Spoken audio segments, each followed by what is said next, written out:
जांग के पीछे के दर्द यानी बाइसेप्स फेमोरिस की टेंडिनाइटिस पर वीडियो बना रहे हैं।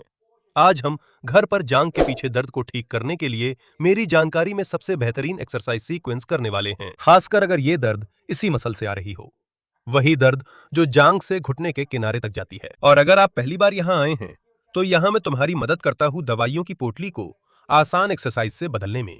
और तुम्हें अच्छा मूवमेंट पाने के लिए ना तो पतला, न जवान और ना ही लचीला होना जरूरी है। इस मसल को कंट्रोल करने वाले दो हिस्से मशहूर साइटिक नर्व के होते हैं। अगर साइटिक नर्व में जलन है तो वो मसल को रिलैक्स ही नहीं होने देता और यहीं से जांघ के पीछे दर्द और सूजन आती है। घुटने के किनारे बाइसेप्स फेमोरिस की टेंडिनाइटिस होती है। जो हम करने जा रहे हैं वो साइटिक नर्व को इस स्थिति में मूव और ढीला करने का सबसे अच्छा तरीका है। कुर्सी के किनारे पर थोड़ा और बैठिए। ये जरूरी है कि आपका पैर जमीन पर अच्छी तरह टिका हो। आपको अपनी रीढ़ को सिर से लेकर सैक्रम तक यानी रीढ़ के अंत तक गोल करना है। मुझे यहाँ माइक्रोफोन निकालने दीजिए, नहीं तो या तो आप मेरी दाढ़ी की खराश सुनेंगे या फिर मैं अपने गले से कबूतर जैसी आवाज सुनता रहूंगा। रीढ़ को गोल करना शुरू कीजिए। देखिए, ठुड्डी को छाती से लगाइए और रीढ़ को गोल करते जाइए, रीढ़ से सी बनाते हुए, जहां तक आपको आरामदायक लगे। अगला कदम, पैर को दर्द होने से पहले तक सीधा कीजिए। मैं चाहता हूं कि आप अपने पैर में खिंचाव महसूस करें, लेकिन दर्द न हो। अगर दर्द हो रहा है तो बस थोड़ा वापस आ जाइए। इस स्थिति में हम पैर और सिर के साथ वही हरकत करेंगे। देखिए, पैर के पंजे को ऊपर खींचिए, सिर उठाइए, पैर के पंजे को नीचे मोड़िए, सिर नीचे कीजिए। ध्यान दीजिए कि मैं घुटना नहीं हिला रहा हूं, ना ही कूल्हा और ना ही रीढ़, सिर्फ पैर और सिर ही हिला रहा हूं। इस हरकत को 30 बार बिना जल्दी किए कीजिए, फिर आराम कीजिए और इसे 3 बार दोहराइए।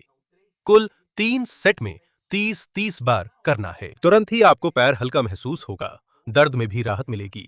लेकिन यह याद रखना जरूरी है कि शुरू के दिनों में खासकर आपको यह व्यायाम दिन में सिर्फ एक बार ही करना है।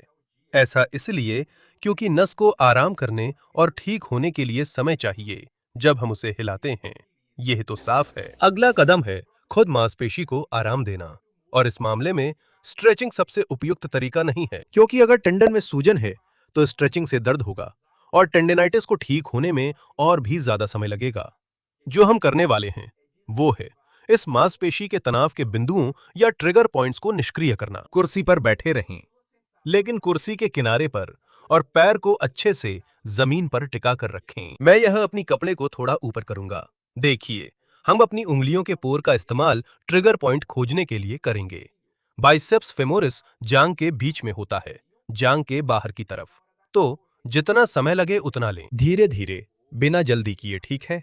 मैं नहीं चाहता कि आप ट्रिगर पॉइंट ढूंढते समय खुद को चोट पहुंचाएं।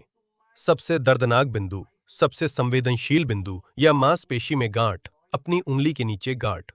मुझे यहां सबसे संवेदनशील बिंदु मिल गया है। इस बिंदु पर आप हल्का दबाव डालेंगे ताकि दर्द कम से कम हो, और बस आराम करें, देखें कि क्या होता है। इसी स्थिति में रहें, शुरू से अंत तक एक ही दबाव बनाए रखें, 1 मिनट तक। आप महसूस करेंगे कि गांठ खुल रही है, मांसपेशी ढीली हो रही है, आपकी उंगली के नीचे पिघल रही है और खुद दर्द भी कम हो जाएगा। 1 मिनट बीत जाने के बाद भी आप वही दबाव बनाए रखें। दबाव बढ़ाने की कोशिश ना करें, चालाक बनने की जरूरत नहीं है। और हम दबाव बनाए रखेंगे और पैर को हल्के से हिलाएंगे। देखिए, सीधा करें और वापस लाएं। दबाव को मूवमेंट के साथ करें और 30 सेकंड तक। मांसपेशी के रिलैक्स होने से रक्त संचार में सुधार आता है, और यहीं से यह एहसास, यह रिलैक्सेशन की लहर आती है, यह गर्माहट का एहसास जो पैर तक जाता है। यह संकेत है कि आपने एक्सरसाइज सही तरीके से की है और आपका शरीर आपको धन्यवाद दे रहा है। आभार, धन्यवाद, कृतज्ञता। और बाइसेप्स फेमोरिस के टेंडन को और बेहतर करने के लिए जहां सूजन होती है, हम फिबुला के ऊपरी सिरे को ढीला करेंगे। जब हम इस जोड़ को ढीला करते हैं तो पैर हल्का महसूस होता है। हम टेंडन पर पड़ने वाला अतिरिक्त दबाव हटा देते हैं, यानी दर्द को तुरंत कम करने के अलावा हम रिकवरी और टेंडिनाइटिस के ठीक होने की प्रक्रिया को भी बेहतर बनाते हैं। जो हम करने जा रहे हैं वो है फिबुला के ऊपरी सिरे को सीधे ढीला और हिलाना। मैं आपको एक एक कदम करके बताऊंगा कि इस हड्डी को कैसे ढूंढना है। आप यहां पीछे से आ सकते हैं, यह घुटने के मोड़ के पास ही रहता है। आप यहां अपनी उंगलियों के पोर से ढूंढेंगे। आपको अपनी उंगली के नीचे एक छोटी सी गेंद जैसी चीज महसूस होगी। ये गोल्फ बॉल से छोटी होती है, लगभग कंचे के आकार की होती है। अगर आपको मुश्किल हो रही है तो आप घुटने के सामने से भी आ सकते हैं। यह पिंडली की शुरुआत में कुछ लोगों में यह हड्डी का सिरा ढूंढना काफी आसान होता है। आप इसी स्तर पर आएंगे। देखिए, घुटने के पीछे के पास साइड में आपको यह छोटी सी हड्डी मिलेगी। धीरे धीरे चलिए, आपको मिल जाएगी। यह बहुत आसान है। मिल जाने के बाद आप इसे पकड़ेंगे आगे और पीछे से। दबाने की जरूरत नहीं है। यह पैर को ढीला छोड़िए, वजन दूसरे पैर पर डालिए। यह एक महत्वपूर्ण सलाह है। आप बस इस हड्डी को आगे और पीछे की तरफ धकेलेंगे। अपने लिए आरामदायक गति बनाए रखें। अगर शुरू में आपको हड्डी हिलती हुई महसूस नहीं होती तो चिंता मत कीजिए। अगर सब कुछ सख्त लगता है, 30 सेकंड 1 मिनट के दौरान आप महसूस करेंगे कि ये छोटी हड्डी हिलना शुरू कर देगी। यही दिखाएगा कि आप इस जोड़ में चिकनाई लगा रहे हैं। 30 सेकंड से 1 मिनट तक का समय काफी है। बाइसेप्स फेमोरिस भी आपको टाइट कर सकता है और इसका असर घुटने और रीढ़ पर पड़ता है। यह चैनल पर पहले से ही एक वीडियो है जो 2 एक्सरसाइज से इस टाइटनेस को कैसे सुधारें यह सिखाता है। आपको बस यह क्लिक करना है देखने के लिए। और अगर मैं आज आपकी मदद कर पाया, इस वीडियो को किसी ऐसे व्यक्ति के साथ शेयर करें जिसे जांग, ग्लूट्स या साइटेक्स में दर्द होता है। बस यही मैं आपसे चाहता हूं। इस वीडियो का इस्तेमाल उन लोगों की मदद के लिए करें जिन्हें जरूरत है।